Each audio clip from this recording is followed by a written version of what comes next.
Le président de la République a, dès les premiers mois de sa magistrature, montré la voie qu'il compte donner au renforcement de la gouvernance publique au Sénégal, plus particulièrement l'exercice intégral de leurs prérogatives par les institutions de la République, conformément aux textes qui les régissent. Concrètement, Monsieur le Premier ministre, comment l'exécutif entend-il contribuer activement aux mécanismes de collaboration avec les pouvoirs législatifs et judiciaires, surtout dans un contexte de polémique sur le fonctionnement de la justice? Quels sont aussi les outils de la régulation, du moins réciproque, qui doivent demeurer actifs en permanence et où en sont les réformes annoncées? Maanaam ci en wolof ñu ngi lay dalal di nuyu aussi gouvernement bi nga àndal ñëw fii mooy aussi di nuyu suñu honorable collègue yi fi teew. Monsieur le Premier ministre, suñu njiitu réew mi ginnaaw bi ñu ko tegee ci boppu réew mi dafa xàlloon ay yoon yoo xamante ne nii dina permettre suñu ay institutions de la République ñu gën ko mën a ñoŋal. Léegi dañu bëgg di la laaj nan la exécutif bi fas yéene liggéeyee ak le pouvoir législatif ak aussi le pouvoir judiciaire, surtout si jamono joo xamante ne nii ŋàññ bi ñuy ŋàññ suñu justice bari na lool ci réew mi. Waaye aussi bëggoon nañu tamit ñu xam réforme yi nga xamante ne annoncé woon nañ ko fii ci réew mi fan lañ ci toll. jërë ngeen jëf.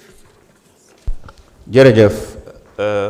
Monsieur le Premier ministre, vous avez la parole.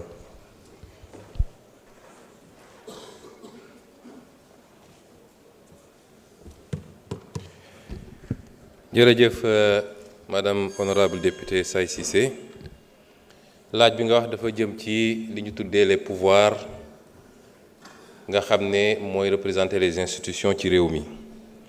ñu fàttali ni Sénégal bi mu jotee indépendance am ba léegi dafa taxaw ci nu ñuy fexe ba jëmmal ay pouvoir benn bu ne ñu jox ko doole li ci gën a fës muy li ñuy wax pouvoir exécutif nga xam ne moom la Sénégalais yi gën a xam ci nguur gi, pouvoir législatif bi nga xam ne mooy fi ñu teew tey di assemblée, ak pouvoir judiciaire bu nekk am lu ko mandargal nag donte du léppam.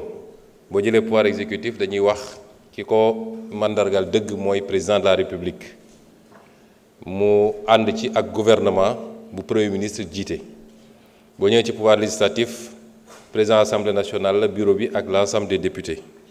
boo demee nag ci pouvoir judiciaire di nga fa fekk lu mel ni conseil constitutionnel, cour suprême, cour des comptes ak li ñuy wax les cours et tribunaux. loolu nag benn bu ne dafa am ay cër yuñ ko jox te cër boobu constitution moo ko jox moo tax débat bi léeg-léeg dañ koy biaisé.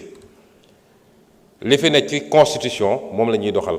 constitution moo ne président de la République mooy clé de voûte des institutions, mooy le gardien des institutions, moom mooy assurer le bon fonctionnement de ces institutions, mooy le chef suprême des armées, mooy doxal la diplomatie, etc. etc.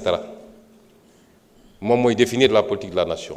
moom moo ne premier ministre am moom mooy doxal la politique de la nation, di chef de l'administration, jiite gouvernement bi.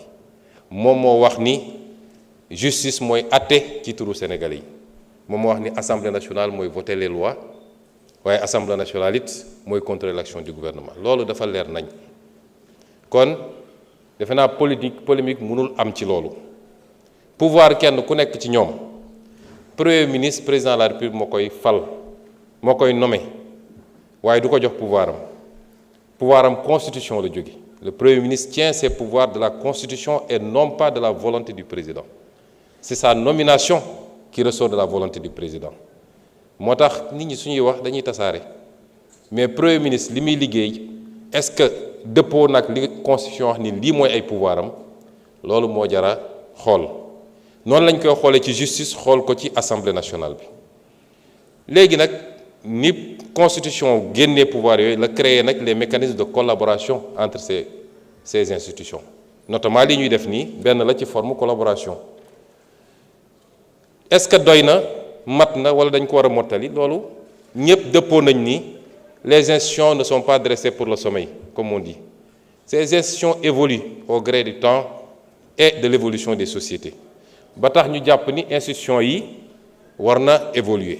ñu ngi ciy liggéey nag président am na lu mu ciy liggéey waaye yéen ñii sax député yi xam leen ni am ngeen capacité ak sañ-sañu proposer des modifications yu war a améliorer les institutions parce que l'initiative de la loi appartient concurremment à l'Assemblée nationale et à l'exécutif bu leen ko fàtte mukk donc du affaire u exécutif kese waaye lu ñuy def la ci ubbi ko muy discussion yu yaatu consensus am na ci loo xam ne fii bi ñu fi musee njëkkee ñëw am na benn député opposition honorable Tafsir Thioye interpellé ma ci réforme yi waaye dafa am idée bu mu génne woon ma jàpp ni idée bu rafet la bi ñu ci waxtaanee ak président dañ koo jàpp mooy au lieu ñuy génne réforme yi par benn nañu jël le temps de travailler à un paquet de réformes bu xóot boo xam ne bu ñu paree nag ba def large concertation avec toutes les forces de la nation ñu xool ndax voie référendaire la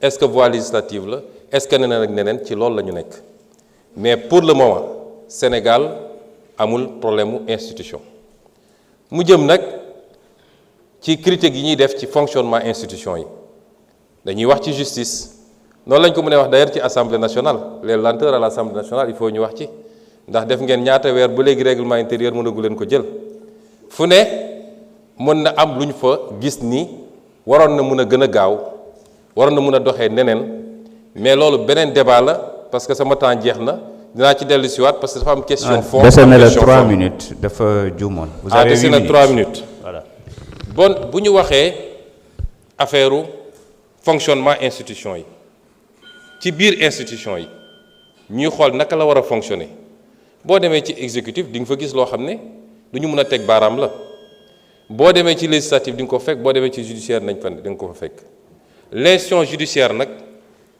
dafa am un rôle central ndax moom moo war a stabiliser la nation en réalité moom su doxee ni mu war a doxee mu war a stabiliser la nation mu am ay notions yu ñuy jël man pour man ay erreur la indépendance de la justice d'abord indépendance de la justice tekkiwul un gouvernement des juges où la justice est totalement coupée de tout ñoom ñooy doxal du mu leen neexee d'abord justice pàcc yu bëri la su ñuy wax indépendance de la justice dëgg c'est les juges des juridictions de jugement et de l'instruction certainement mais le parquet par essence kan mooy autorité am mais c'est le parquet reçoit des instructions du ministère de la justice qui n'est pas une autorité judiciaire c'est une autorité politique dans le sens de membre d'un gouvernement buy doxal la politique du gouvernement dans le secteur.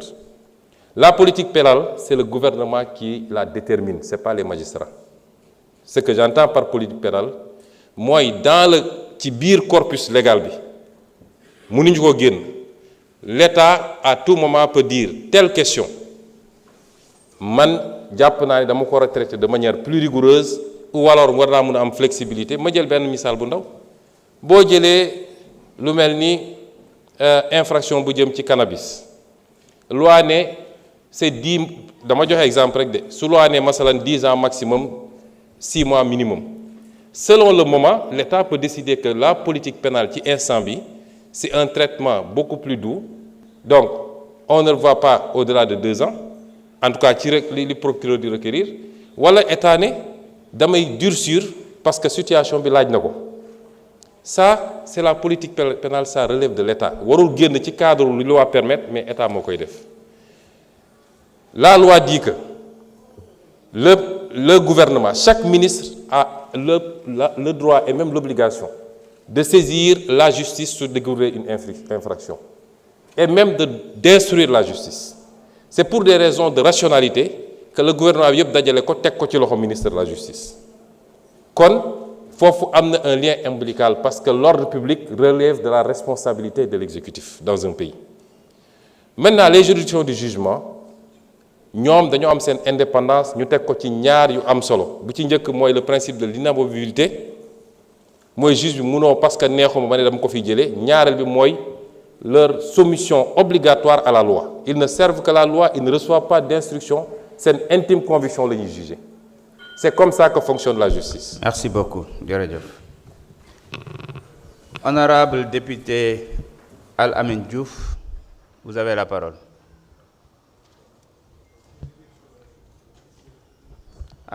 patientez un moment. Jërëjëf, Monsieur le Président.